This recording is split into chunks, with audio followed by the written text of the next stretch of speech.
আজ আমি দোকানদারকে টাকা দিতে মোবাইল বের করতে হঠাৎ করে লজ্জার মধ্যে পড়ে গেলাম। বাপরে, তাড়াহুড়ো ফোনের বদলে টিভি রিমোট নিয়ে এসেছি। ভাই, এটার বিল তৈরি করে দাও। ও মাই গড, কি কিউট ছেলে, নাও তোমার জিনিসপত্র।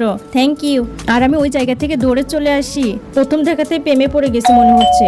কেউ এসেছে, ওই যে ওই হ্যান্ডসাম ছেলেটা না তো? তোর মুখের কথা যেন সত্যি হয়। ও মা, সত্যি তো! ও কি অসাধারণ কনফিডেন্স। এই যে তোমার পার্সেল ডেলিভারি বয় আমার রুমে রেখে গেছে। তোমার রুম? হ্যাঁ, আমার রুম ওই রুমের ঠিক পরেই।